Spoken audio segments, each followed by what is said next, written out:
कर्मण्येवाधिकारस्ते मा फलेषु कदाचन मा कर्मफलहेतुर्भूः मा ते संगोऽस्त्वविकर्मणि।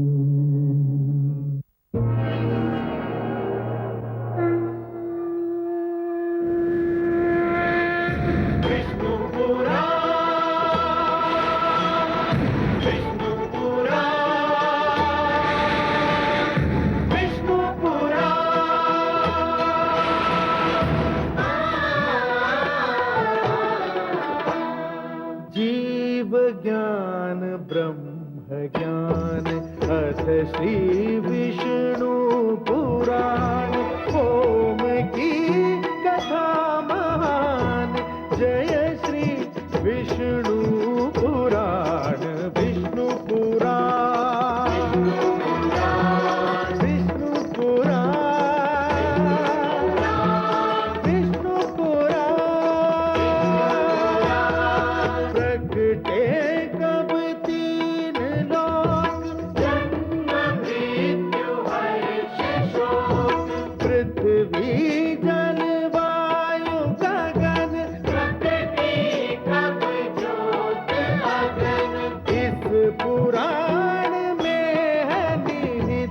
जप तप और योग ध्यान विष्णु पुराण विष्णु पुराण विष्णु पुराण। मैं मां हूं, धरती मां। संतान की शिक्षा माता पिता की सबसे बड़ी चिंता होती है।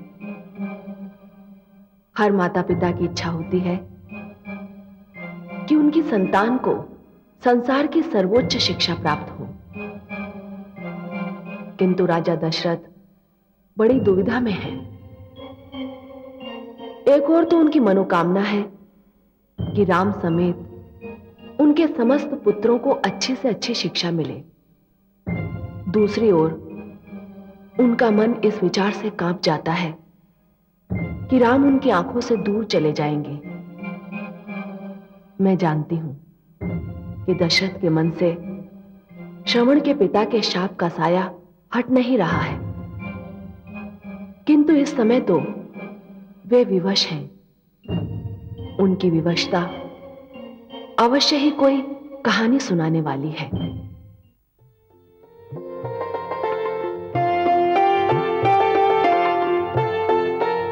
राजकुमारों, ये ऋष्याश्रम है।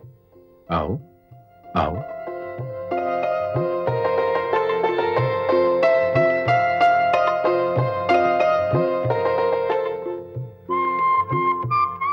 मेरी बात ध्यान से सुनो राजकुमारों। ये ऋषि आश्रम है। यहां तुम सबको राजभवन जैसी सुख सुविधाएं प्राप्त नहीं होंगी। यहां का जीवन कष्टदायक है। हे गुरुदेव, जो सरलता से प्राप्त हो उसका मूल्य कम होता है, और जो कष्ट के उपरांत प्राप्त हो वो उतना ही मूल्यवान होता है। हम यह विद्या प्राप्त करने आए हैं, और विद्या सरलता से प्राप्त नहीं होती। हम हर कष्ट सहने को तैयार हैं। तुमने तो मेरा चित्त प्रसन्न कर दिया शिष्य। यदि विद्या प्राप्त करने की इच्छा इतनी ही प्रबल है तो मैं भी वचन देता हूं कि अपना सब कुछ तुम्हें दे दूंगा। वे विद्याएं जिनसे मैं संपन्न हूं तुम्हारी हो जाएंगी। तुम चाहो तो मुझे रिक्त कर सकते हो शिष्य। विद्या ऐसा धन है जो बांटने से कम नहीं होता। आप अपनी सारी विद्या देकर भी सदैव हमसे अधिक विद्वान रहेंगे। सुंदर, अति सुंदर विचार हैं तुम्हारे। अच्छा, अब तुम सब अपना अपना निवास स्थान चुन लो। कल से तुम सबकी औपचारिक शिक्षा प्रारंभ हो जाएगी।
आप सब अभी तक जाग रही हैं? रात का कितना प्रहर बीत गया। ब्रह्म मुहूर्त का प्रारंभ हुआ है। उत्तर दिशा में ध्रुव तारा दिखाई देने लगा है।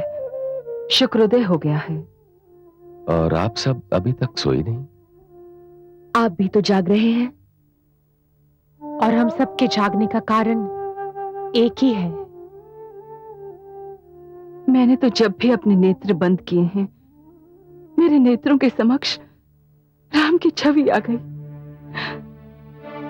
और मुझे ये सोचकर नींद नहीं आई कि मेरा भारत न जाने सोया होगा या नहीं। लक्ष्मण और शत्रुघ्न को भी अकेले सोने का अभ्यास नहीं है। राजभवन के पाले धरती पर सो रहे होंगे। न जाने मेरा राम क्या कर रहा होगा।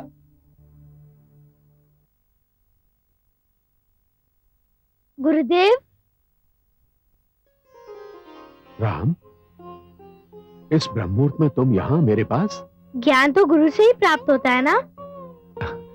परंतु रात्रि के इस अंतिम प्रहर में तुम्हें जगाया किसने? जिज्ञासा ने। जिज्ञासा? कैसी जिज्ञासा वत्स? पिताश्री ने मुझे बताया है कि आप अपने शिष्यों को धर्म की शिक्षा देते हैं। मैं जब से यहाँ आया हूँ यही सोच रहा हूँ कि धर्म क्या होता है। गुरुदेव, मुझे बताइए ना, धर्म क्या होता है? अच्छा, तो आप ये जानना चाहते हैं कि धर्म क्या होता है? अवश्य, परंतु आप मुझे आप कहकर क्यों संबोधित कर रहे हैं? अब मैं आपको आप कहकर ही पुकारूंगा, क्योंकि आपने जो प्रश्न किया है वो आपकी छोटी सी आयु से मेल नहीं खाता।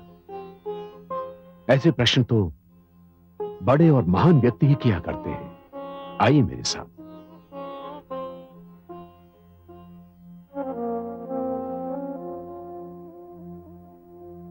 आप मेरा आसन ग्रहण कीजिए।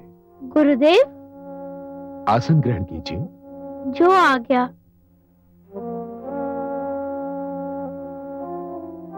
हाँ,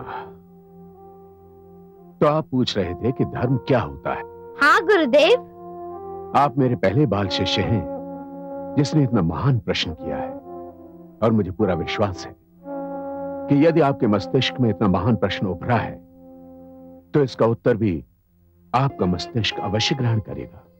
सुनिए, धर्म बहुत सारे गुणों का मिला जुला स्वरूप है। वो गुण जो मानवता को, मर्यादा को और आदर्श को सर्वोच्च शिखर तक ले जाता है, वो धर्म है। धर्म का अर्थ है जीवन को चलाने वाला। और कर्म क्या होता है? कर्म जीवन है, अस्तित्व है, जीवन का प्रमाण है। कर्म उचित भी हो सकता है और अनुचित भी। उचित और अनुचित कर्म की पहचान क्या है? वो कर्म जिसको करने से आत्मा को अपार सुख मिलता है, वो उचित होता है, और वो कर्म जिसको करने से आत्मा को दुख पहुंचे, वो अनुचित होता है वत्स। धन्यवाद गुरुदेव, आपने मुझे धर्म और कर्म का अर्थ बता दिया।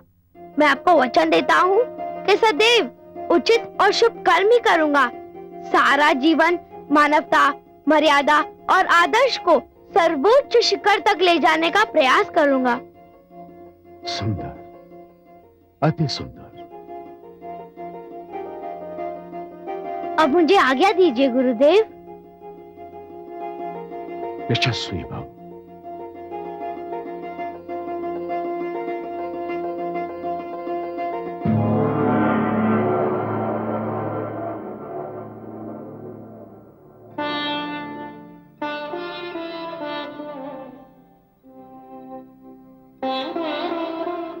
क्या देख लिया मेरे भोलेनाथ ने, जो अधूरों के मधुबन में मुस्कान की कलियां खिली जा रही हैं? देवी, मैं धरती पर राम की लीला देख रहा था। वे गुरु वशिष्ठ के आश्रम में शिक्षा प्राप्त कर रहे हैं। एक बात पूछूं भोलेनाथ? अवश्य पूछिए। आप जानते हैं, मैं जानती हूं, समस्त देवलोक जानता है, और स्वयं राम भी जानते हैं कि वे कौन हैं।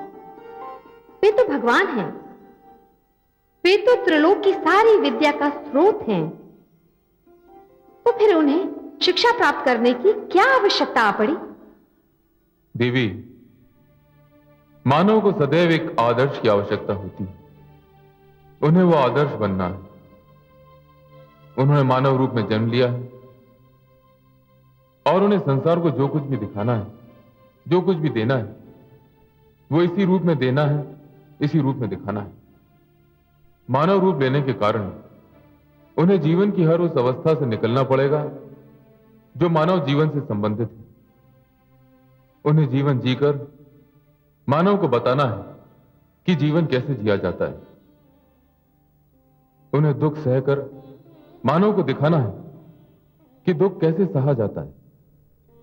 उन्हें सुख भोगकर मानव को सिखाना है कि सुख में संतुलन कैसे स्थापित किया जाता है। देवी, राम को संसार को जीवन की, मानवता की नई परिभाषा देनी है। यही कारण है कि उन्हें साधारण मानव की भांति एक गुरु की शिक्षा की आवश्यकता होगी। मैं तो उनकी तन्मयता देखकर दंग रह गया हूं। शिष्यगण, आज मैं तुम्हें बताऊंगा कि अच्छा विद्यार्थी, आदर्श विद्यार्थी कौन होता है और वो कैसे बनता है। आदर्श विद्यार्थी में 5 गुणों का होना अनिवार्य है। विद्वानों ने कहा है, काक चेष्टा बको ध्यानम श्वान निद्रा तथैव च, अल्पाहारी गृह त्यागी विद्यार्थिनः पंचलक्षणम। अर्थात काक चेष्टा, कागा जैसी चेष्टा होनी चाहिए। कागा जब तक अपना भोजन प्राप्त नहीं कर लेता, प्रयास करता ही रहता है। बको ध्यानम, बगुले जैसी एकाग्रता होनी चाहिए। श्वान निद्रा, श्वान के जैसी निद्रा होनी चाहिए जो तनिक सी आहट से टूट जाए। अल्पाहारी, वो आदर्श विद्यार्थी होता है जो आवश्यकता से कम भोजन करे। गृह त्यागी, और आदर्श विद्यार्थी को विद्या अध्ययन के लिए यदि घर से दूर भी जाना पड़े तो उसके लिए उसे तत्पर रहना चाहिए।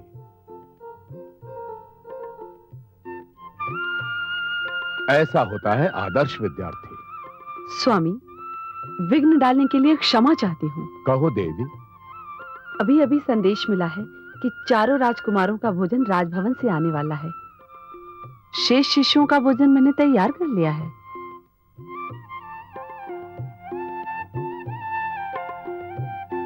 प्रणाम माता। आयुष्मान भव। हे माता, क्या हमसे कोई भूल हुई है? भूल नहीं तो तुम ऐसा क्यों पूछ रहे हो पुत्र? यदि भूल नहीं हुई है तो आप हमें ऐसा दंड क्यों दे रही हैं? दंड? कैसा दंड? मैं तुम्हारी बात नहीं समझी पुत्र। हे माता, गुरुदेव ने हमें पुत्रों के रूप में स्वीकार कर लिया है। ऐसा लगता है कि आपके विषय में हमारा भाग्य साथ नहीं दे पा रहा। नहीं नहीं, तुम मेरे भी पुत्र हो। मैंने तुम्हें अपना पुत्र मान लिया है। मान लिया है तो आप हमें शेष शिष्यों जैसा क्यों नहीं समझ रही है? हमें अपने हाथ के बने भोजन से क्यों वंचित कर रही हैं? हे माता, जिस भोजन को आपके हाथों ने छुआ है वो तो हमारे लिए प्रसाद है। हमें इस प्रसाद से वंचित मत कीजिए। नहीं नहीं, मुझे क्षमा कर दो पुत्र। वास्तव में मुझसे बड़ी भूल हो गई पुत्र, बड़ी भूल हो गई। भरत, भरत कहाँ हो तुम?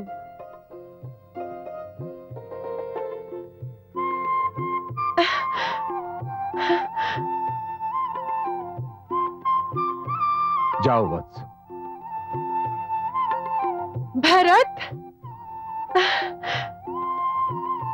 आजा, आजा मेरे पुत्र। कैसा है तू? अच्छा एक बात बता, जैसे मैं तेरे लिए व्याकुल थी, तू भी मेरे लिए व्याकुल था ना, है ना? देख, मैं तेरे लिए विशेष भोजन बनाकर लाई हूँ। दाई माँ, ये भोजन लौटा ले जाइए। क्यों? हम आश्रम का ही भोजन ग्रहण करेंगे। देखो, जो तुम्हारे मन में आए तुम करो। वैसे भी ये भोजन मैं अपने भरत के लिए लाई हूँ। जो वस्तु मेरे भ्राता श्री राम के लिए नहीं है, वो मेरे लिए भी व्यर्थ है। हे देवी, आप अपना ये विशेष भोजन वापस ले जाइए, क्योंकि चारों राजकुमार मेरे अन्य शिष्यों के साथ यहीं का भोजन करेंगे। यह राम का निर्णय है। कैसे बड़े भाई हो तुम? स्वयं ही निर्णय ले लिया कि आश्रम का रूखा फीका भोजन ही ग्रहण करोगे? अपने छोटे भाइयों से पूछा तक नहीं? अपने भाइयों को कष्ट देने का क्या अधिकार है तुम्हें? लक्ष्मण! ये क्या अनुज? एक वृद्धा स्त्री जो हमारी माता से भी आयु में बड़ी है, पत्थर उठाते हुए तुम्हें लज्जा नहीं आई? इसने आपको अपशब्द क्यों कहे? आपके विरुद्ध कोई भी कुछ बोलेगा, मैं उसे नहीं छोड़ूंगा। नहीं अनुज, जो हाथ पुस्तक और लेखनी थामते हैं, उन्हें पत्थर शोभा नहीं देते। विद्यार्थी अगर पत्थर मारने लगे तो देवी सरस्वती रूठ जाएगी। आओ, धाई माँ मंत्रा से क्षमा मांगो।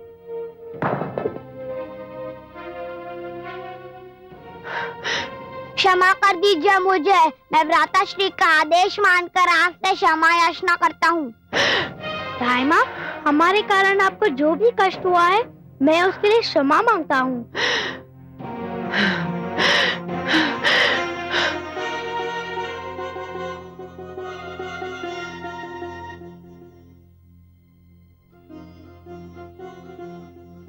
इस आयु में इतनी सहनशीलता, ये मात्र भक्ति, ऐसी अनुशासन प्रियता। हे राम, तुम महान हो, तुम महान हो पुत्र।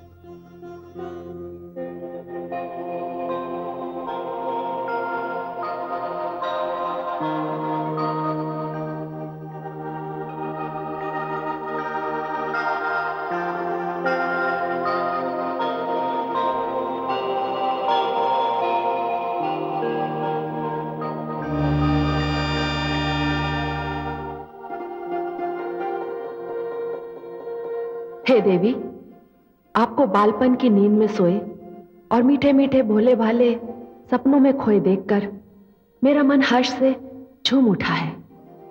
पर आपको क्या पता, एक बार आपको अपनी बाहों में लेकर मुझे जिस सुख और आनंद का अनुभव हुआ था, उसे दोबारा पाने के लिए मैं कितना तरस रही हूं।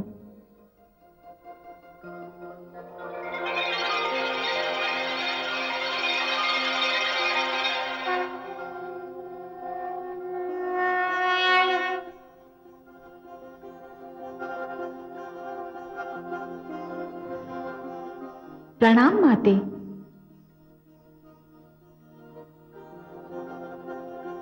आपको मुझे बाहों में लेकर जो सुख मिला था, उससे कहीं अधिक सुख और आनंद मुझे आपकी बाहों में समाकर मिला था। आपका ममता भरा स्पर्श मेरे जीवन में यूं घुल मिल गया है कि मैं चाहूं तो भी उसे अलग नहीं कर सकती। तो फिर मेरा आंगन छोड़कर राजा जनक का आंगन क्यों अपना लिया? वो एक विवशता है, एक सुंदर विवशता। मुझे धरती पर भेजा ही इसीलिए गया है।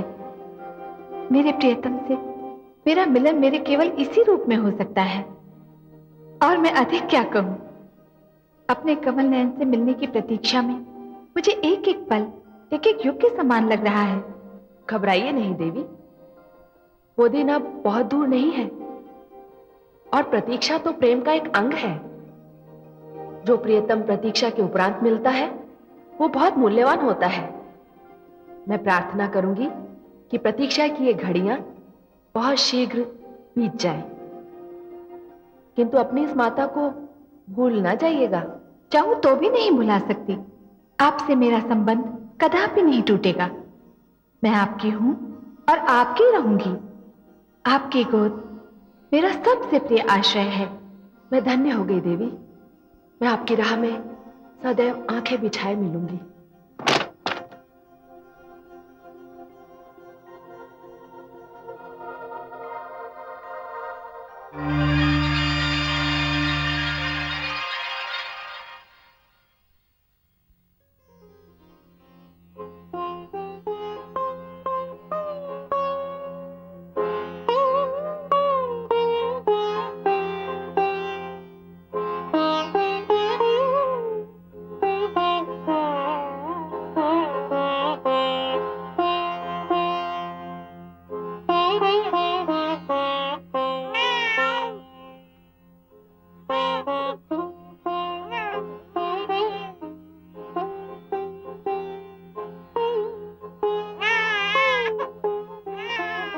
हे ईश्वर,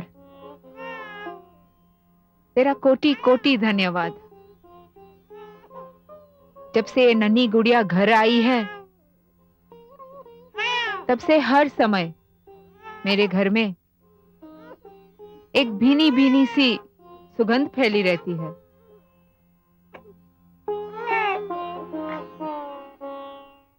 ये राम को क्या सूझी कि राजभवन का भोजन लौटा दिया? सर्वथा उचित किया मेरे राम ने। आश्रम में रहकर राजभोग का उपयोग करना कोई उत्तम बात ना होती। मेरा पुत्र जान गया है कि आश्रम में वह केवल एक विद्यार्थी है, राजकुमार नहीं। पर मेरा भरत तो सदा से ही उत्तम आहार का रसिया रहा है।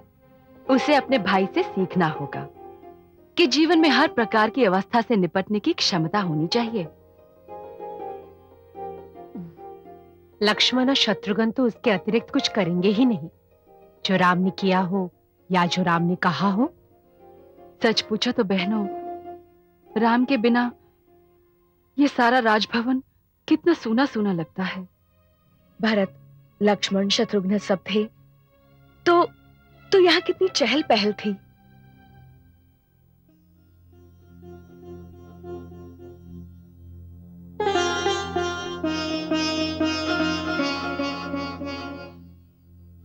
आज आप सभागार से बहुत शीघ्र लौट आए स्वामी।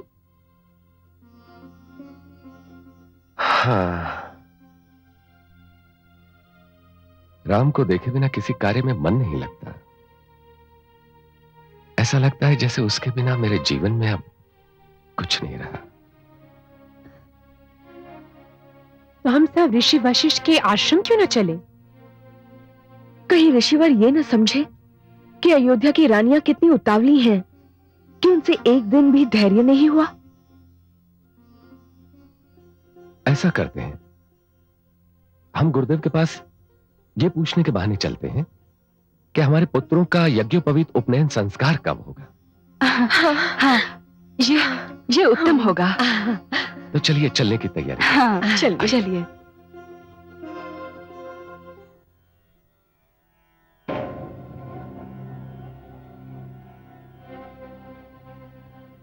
महाराज दशरथ, आपका स्वागत है अयोध्या नरेश। प्रणाम गुरुदेव। आयुष्मान भव। प्रणाम गुरुदेव। सौभाग्यवती भव। बिना सूचना दिए आने के लिए हम क्षमा चाहते हैं। आपको क्षमा मांगने की कोई आवश्यकता नहीं है नरेश। मैंने तो स्वयं कहा था कि आपका जब मन करे मेरे आश्रम आ सकते हैं। आज तो हम सब यहां इसलिए आए कि आपके परामर्श से चारों राजकुमारों के उपनयन संस्कार की तिथि निश्चित कर लें। आपने मुझे मेरा कर्तव्य स्मरण कराया, उसके लिए धन्यवाद। परंतु आप सभी के नेत्रों में पुत्र मिलन की लालसा स्पष्ट झलक रही है। ये सत्य है गुरुदेव, हम चारों अपने पुत्रों को देखने के लिए व्याकुल थे। जब धैर्य का बांध टूट गया तो निर्णय किया कि आश्रम चले ही जाए। कहां है हमारे पुत्र? यही हैं। आपके 3 पुत्र अपने बड़े भाई राम का चमत्कार देख रहे हैं। चमत्कार? हाँ, चमत्कार। राम ने स्वयं को तो धनुर्विद्या में निपुण कर ही लिया है, अपने तीनों भाइयों को भी अत्यंत निपुण कर दिया है। आइए, आप भी देखिए चमत्कार।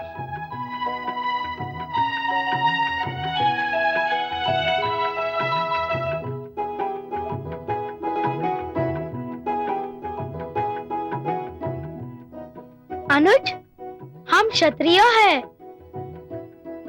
रक्षा करना हमारा धर्म है। अपनी और दूसरों की रक्षा के लिए धनुर्विद्या और साहस दोनों की आवश्यकता होती है। हम एक के बाद एक लक्ष्य साधेंगे। वाह क्या भ्राताश्री। यशस्वी भाव। राम, वत्स, अब हम एक विशेष अभ्यास करेंगे।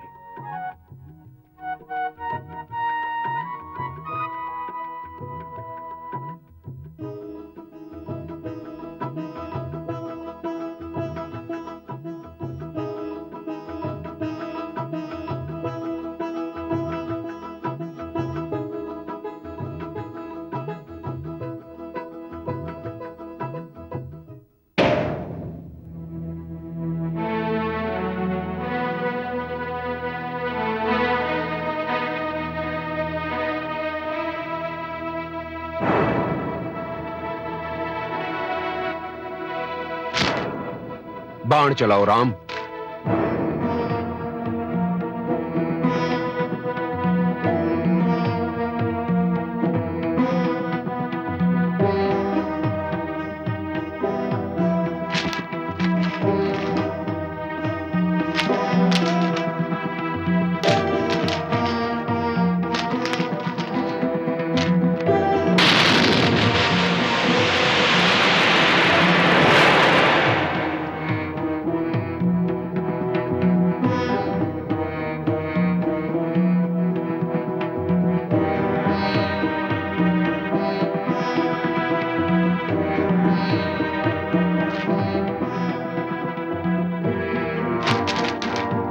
बाण चलाओ राम।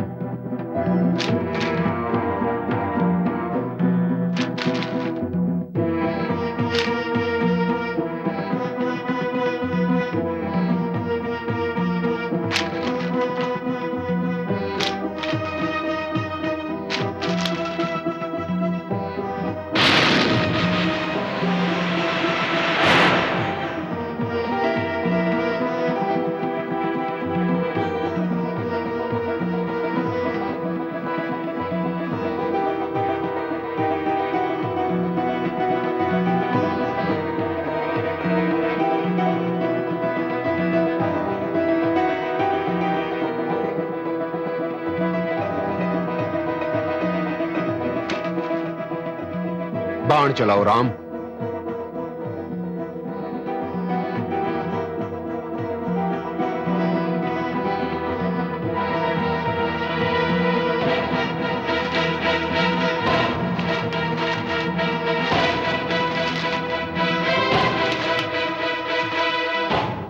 बाण चलाओ राम। बाण चलाओ राम। नहीं गुरुदेव, मैं नहीं चलाऊंगा। परंतु क्यों? इस बार टहनियों के टकराने से जो ध्वनि, उससे मुझे अनुमान हुआ कि ध्वनि के पीछे आपका शरीर है।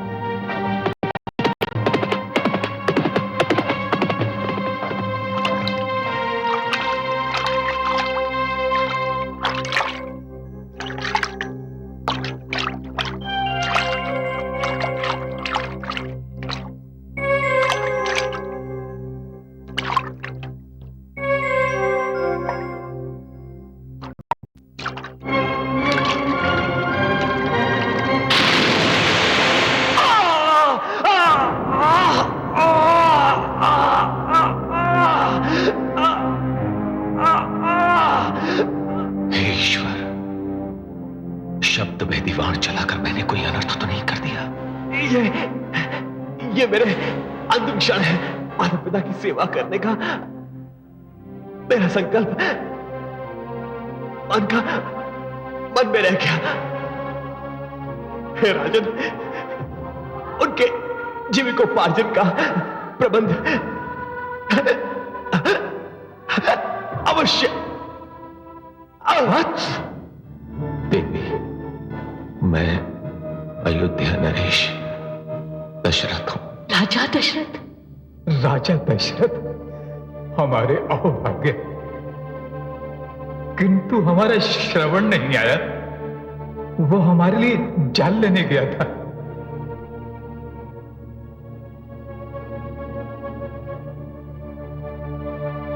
जल तो मैं आपके लिए ले आया। और हमारा पुत्र श्रवण? उसे मैं नहीं ला सका। क्यों? कहां है वो? आपका पुत्र पशु के धोखे में मेरे बाण से। नहीं नहीं, तूने मेरे पुत्र को मार दिया। तुमने मेरे पुत्र को पशु की भांति मार दिया। नहीं देवी, पशु की भांति नहीं, पशु के धोखे में।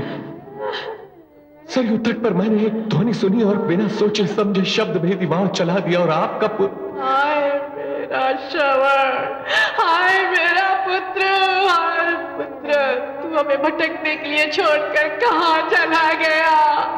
हम दोनों नेत्रहीन कैसे जिएंगे?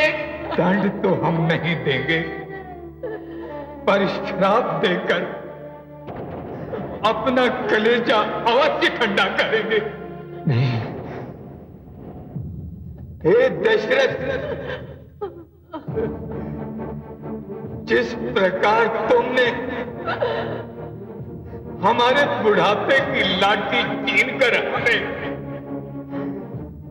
दुख दिया है, जाओ उसी प्रकार एक दिन तुम भी अपने पुत्र वियोग में तड़पो, पुत्र वियोग में तड़पो, पुत्र वियोग में तड़पो।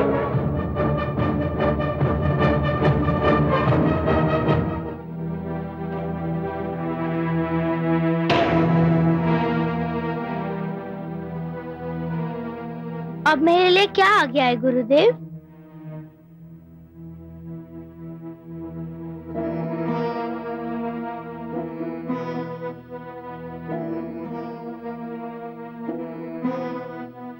पिताश्री,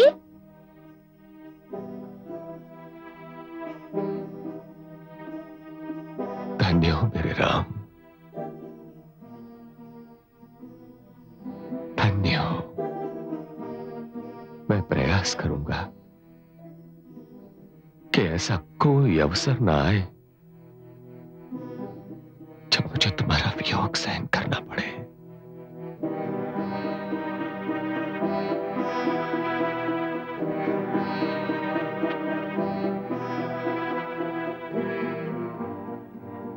मेरे पुत्र, न कभी मेरी दृष्टि से ओझल होना,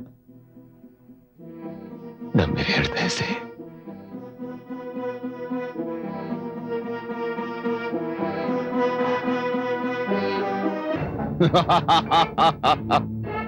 देखिए महारानी, देखिए मेरे नाना श्री असुर राज सोमाली ने मेरे पुत्रों को क्या बना दिया।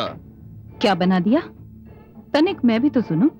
उन्होंने मेघनाद और अक्ष को संसार के दो सबसे महान योद्धाओं में परिवर्तित कर दिया। क्या आप बहुत प्रसन्न हैं इससे? अवश्य। क्या आप प्रसन्न नहीं हैं? नहीं। नहीं? क्यों? विद्वान का पुत्र युद्ध प्रिय बन जाए तो इसमें प्रसन्नता की कौन सी बात है स्वामी? सारा संसार आपको विद्वान मानता है और आप हैं भी विद्वान, किंतु दुख का विषय यह है कि आपकी विद्वता का एक अंश भी आपके पुत्रों को नहीं मिला। किंतु वे योद्धा तो बन गए महारानी। अशिक्षित योद्धा, अशिक्षित योद्धा समाज के लिए वरदान नहीं, अभिशाप होता है, क्योंकि बहुधा उसे यह भी ज्ञात नहीं होता कि वो किससे लड़ रहा है और क्यों लड़ रहा है। वो अपने मन के उतावलेपन का बंदी होता है। वो उस पथिक के समान होता है जिसे तो ये भी ज्ञात नहीं होता कि जिस मार्ग पर वो चल रहा है उसका अंत कहां होगा। महारानी, आप सदैव ही मेरा विरोध करती रहती हैं, ऐसा क्यों? विरोध? तनिक अपने मन से पूछिए कि जब मैं ये कहती हूं कि अपनी संतान के लिए शिक्षा और विद्या का प्राप्त करना सबसे उत्तम कार्य है, तो क्या मैं आपका विरोध करती हूं?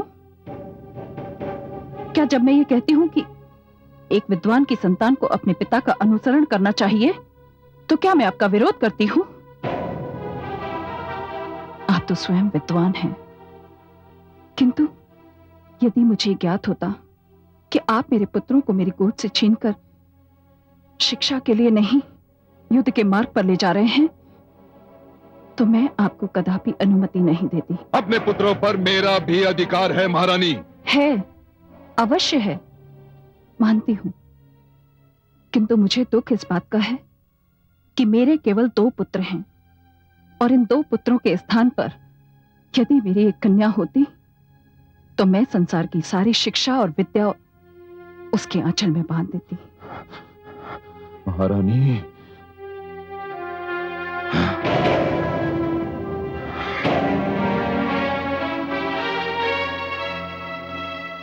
सीता,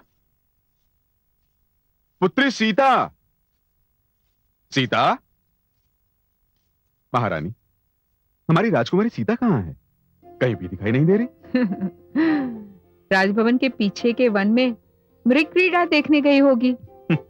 आपकी राजकुमारी को मृग और वन बहुत भाते हैं। उसकी सखियां कहती हैं कि राजभवन से अधिक उसका मन वन में लगता है। उसे वन से बहुत प्यार है स्वामी। वो बात तो ठीक है महारानी, किंतु हम भी जानते हैं और वो भी जानती है कि वो एक राजकुमारी है। उसका स्थान ये भवन है, वो वन नहीं। अभी उसकी आयु ही क्या है स्वामी, बड़ी होगी तो स्वयं सीख जाएगी। महारानी, कुछ बातें ऐसी होती हैं जो संतान स्वयं नहीं सीखती, उन्हें वो बातें सिखाई जाती हैं। अब राजकुमारी सीता को यह सीख भी हमें ही देनी होगी कि राजकुमारियां कैसे उठती बैठती हैं, कैसे बोलती चालती हैं, कैसे खाती पीती हैं। हमारी राजकुमारी मिथिला नरेश की पुत्री है, सभी राजकुमारियों से श्रेष्ठ। मैं आपसे सहमत हूँ स्वामी। सीता को अब राजकुमारियों के रंग ढंग अपना लेने चाहिए। ठीक कहा महारानी। मैंने इसी उद्देश्य से आदरणीय ऋषि गौतम को अपने सभागार में बुलाया है। वे आज ही पधार रहे हैं। आप राजकुमारी सीता को लेकर मेरे सभागार में पहुंच जाइए। मैं ऋषिवर से विनती करूंगा कि हमारी राजकुमारी सीता को राजभवन के शिष्टाचार वे स्वयं सिखाएं। आप जाइए, मैं सीता को लेकर स्वयं आती हूँ। उचित है।